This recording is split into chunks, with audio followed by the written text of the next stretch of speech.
My topic in these 3 sessions are basically on good teaching.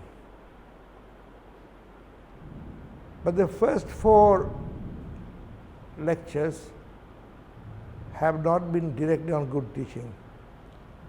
We've talked about tutored video instruction, we've talked about ELNET CL. That's how the first 4 went. Next, we'll begin on the criteria of good teaching, and finally, how to measure teaching and why to measure teaching. That would be much more relevant to the topic we have decided to talk about in this series of 4 lectures, series of 10 lectures. What lessons do we learn from tutored video instruction and ELNET CL when it comes to good teaching? Good teaching has certain characteristics. Although there are variation in opinions, there are differences in opinions, but there is also a convergence of opinions as far as good teaching is concerned. We find that learning from videotaped instruction of normal classroom courses, nothing specially recorded, can be as effective, if not significantly more effective, than the actual classroom lecture, if the videotape students follow a certain procedure. This is an incredible kind of statement, that we are not taking any special care. We are saying any faculty teaching anywhere in the class, his or her course would be as effective, if not more effective, if heard through videotape instruction. So there is something we are doing in videotape instruction which we are not doing in the real class. This procedure has most of the important features of good teaching, a topic to be discussed in detail in the next slides. So what is it that we are doing in videotape instruction? Either TVI or ELNET CL. ELNET CL, adapted from TVI, had almost no entry qualification restriction, unlike any other officially recognized course. Stanford's minimum requirement is a GPA of 2. Well, although nobody with a GPA of 2 ever gets into Stanford. IITs have extremely stiff requirements of entry, and yet this course had no entry qualification requirement. Anybody, anywhere could join. I have personal knowledge of housewives, medical doctors, engineers from All India Radio, and doctors from AIMS have joined courses like that and have done very, very well indeed. They have met me in the street and congratulated. This is surprising to say the least. The success rate was better than the most of the distance education programs of time. Unlike formal university programs of study, they could exercise their choice at any point of time. Not only did they have any entry qualification, they could choose a course of GUI, they could choose a course of C, they could choose a course of any of the courses if they felt that they knew the prerequisite. This is what it should be in education system. I should be able to take a course which I think is good for me, which I think I can handle, and in reality I find that I can handle very well indeed. So this is open entry system, which is a characteristics of distance education program. But these courses were not distance education programs at that time, because they were taught by faculty, marked by faculty, and they are on pen and paper. No need to chunk the lessons prior to presentation. Students did the chunking by matching viewing time to their own attention span. There is a general feeling across the educators throughout the world that the courses, when sent out in video form, need to be chunked into small time frame, typically 15 to 20 minutes chunking. This would allow the students to have concentrated on them in real time. But in reality, this is wrong.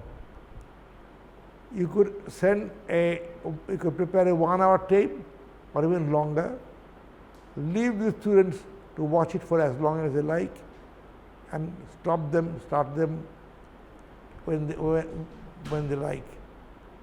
The chunking will be done by students' own attention span, and that attention span we have already seen is 6 to 8 minutes, which is the right amount of attention span. Students discuss all important issues and kept the unresolved ones to discuss with the tutor after the lecture. This is a characteristic of pre-teaching. You listen to the tape, whatever you don't understand, you discuss among yourself and preferably solve the problem yourself. If you do that, you learn better. If you cannot solve it, you leave it to the instructor for the next day. You should not discuss and get it solved by local tutor. Usually the local tutors are not as knowledgeable as the main tutor, and the chances of you being taught wrongly is very, very high indeed. And flip teaching is an important methodology of good teaching. A popular methodology for good teaching was an integral part of ELNET field. So we find attention span is matched, flip teaching is built in,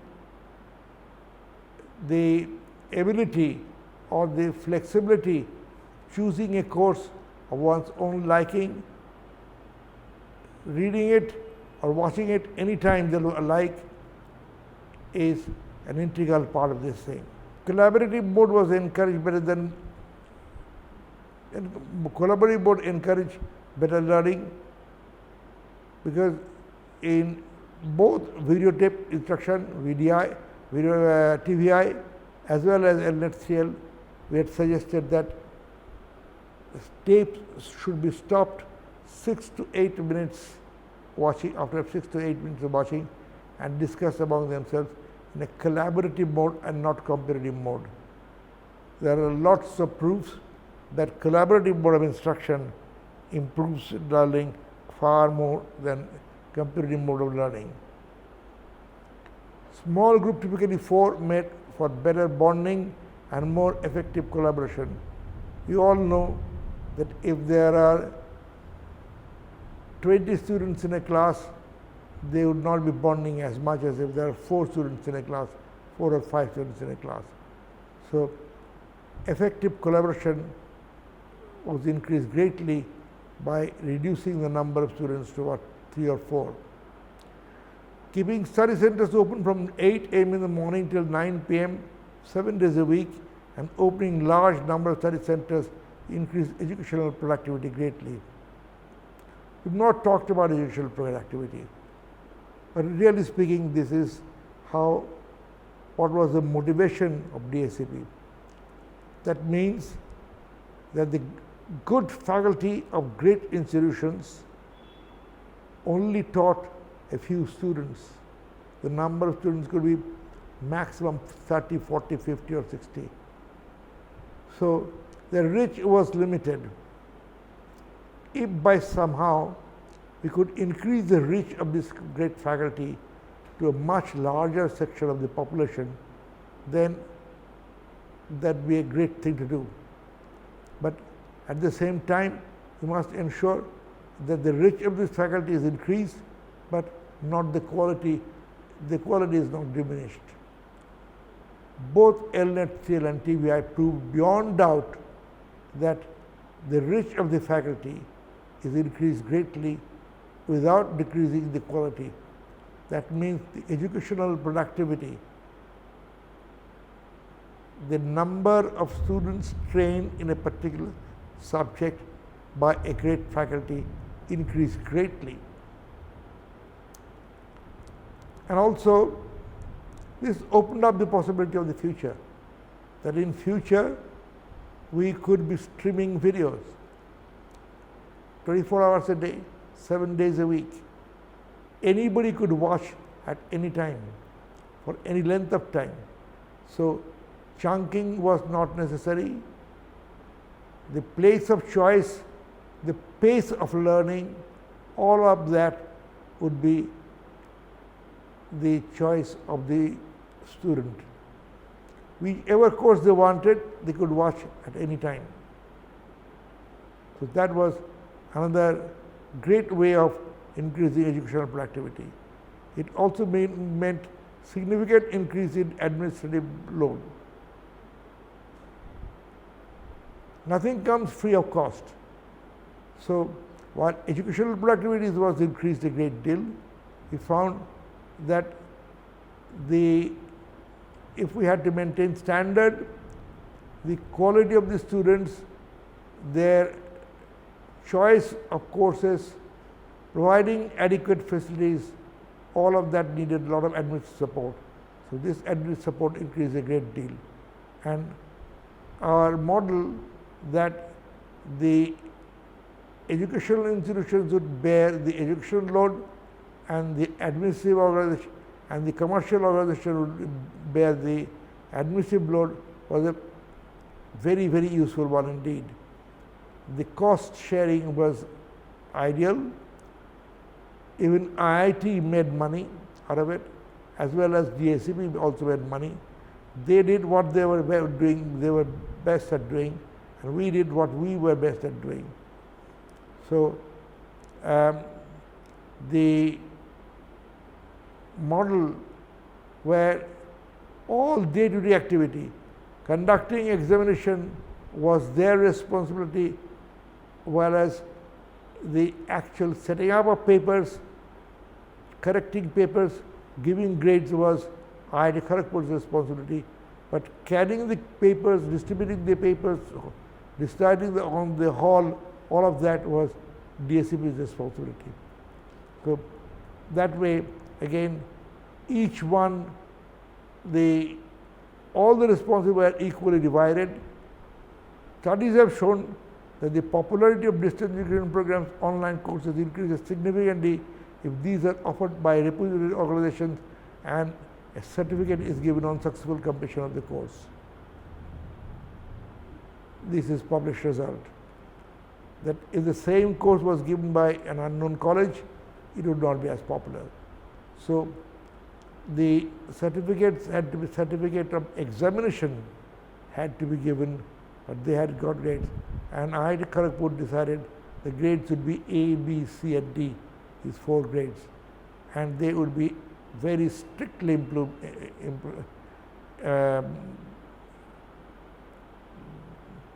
approved. Both TVI and ELNET CL had certification as a built-in feature. There are controversies on the role of tutors.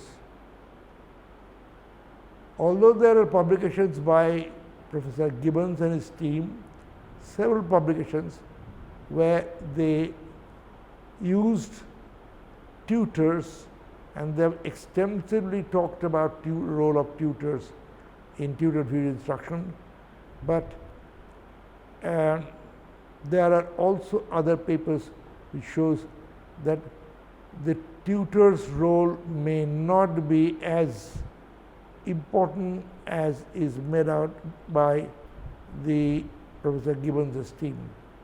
I cannot recall the paper, but it's a 1979 or 80 paper in which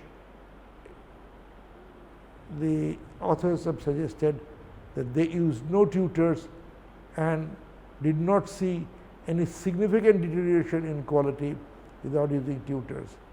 There are great advantages if this be the so. But experiments have to be done. We have not used a case where there were no tutors. We have always used tutors following Professor Gabelson's method.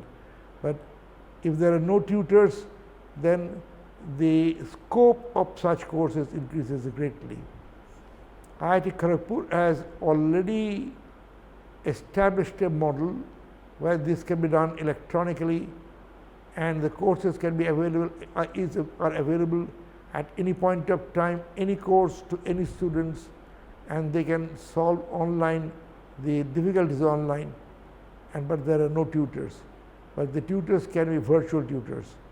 So you can post your question to an online site, and anybody who can take up, somebody can take up a role of a tutor. This is something I have already mentioned. This is the bigger plan of TVI and ELNET 3L. When we designed the program, we designed to see that upscaling was possible as time went on, which meant that as rapid development of IT industry promised massive changes in delivery and interaction modes, peer-to-peer and peer-to-mentor video conferencing, we could scale up. We already have a model like that, and we published a paper in 1999, where we had already predicted that video conferencing would become popular, and peer-to-peer, peer-to-mentor discussions and interactions would become popular. Access to any course, anytime, from anywhere was becoming a real possibility, which is today anybody who looks at YouTube or looks at the social media sees that any course can be obtained from any time, from anywhere, almost from any time, from anywhere. Greatly increased educational productivity combined with highly effective learning methodology at a very affordable cost seemed real. MOOC is an example of this. Massively open online courses are examples of that. This particular program is part of that only. Towards the end of ELNET 3L project, we realized that our next major step should be a massive increase in production capacity of high quality video courses. Developments in ICT industry worldwide was going to bring down the cost of storage and streaming media quickly, but there would be a massive shortage of good digital courses. This is what IIT Kharagpur has done. We experimented with video conferencing, we experimented with online courses, we experimented with all of that, but what we did most was produce good quality video courseware, a large amount of video courseware. So when the technology was ready, we were ready with the courses. Another interesting aspect of tutored video instruction and ELNET 3L is weaker students put in more effort, small group size increases inclusiveness, students learn from one another's discussion. Because videotapes can be stopped at any time, weaker students can see it again and again, and they do actually see it again and again. We have seen that in the case of TVI, the bright Japanese engineers of not Sony, but I forget the actual name of the company, they were not doing well initially, but when allowed to stop and start, their performance increased rapidly. So it was not a question of their being not bright enough, it was a question of their inability to absorb the information because of the language difficulty. Stronger students often act as tutors to weaker students. This is a psychological issue. when you stop the tape for 2 to 3 minutes, after 6 to 8 minutes of interaction, you find the questions which remain are usually answered by stronger students who take pride in explaining to the weaker students. But after some time, the weaker students also take up the same responsibility. So, ELNET 3 and good teaching, what are the similarities, what are the lessons we learn? We find that in good teaching practice, as we shall discuss a little later, small group collaborative learning is an important issue in good teaching. This is a built-in feature of both ELNET 3L and tutored video instruction. Delivering instruction in chunks which matches attention span is an extremely important issue of good teaching. This is again an important feature of ELNET 3L. Flip teaching. After 6 to 8 minutes of discussion, you come back and discuss the problem along with the faculty. If the answers are not available, you discuss the next day. This is flip teaching. This is part of ELNET 3L. Weaker students, students with language difficulty get more time to learn. Discussion groups in good teaching is an example of this. So, this is a feature of good teaching, this is also a feature of ELNET 3L. They learn what they want to learn. One does not have to go through a course, one does not have to go through all kinds of things which they are not interested in. Massive scope to increase educational productivity. These are all ELNET 3L and TVI instruction. So, basically what we have talked about in TVI and ELNET 3L is there are features which are common to both and which are extremely important for good learning. Thank you.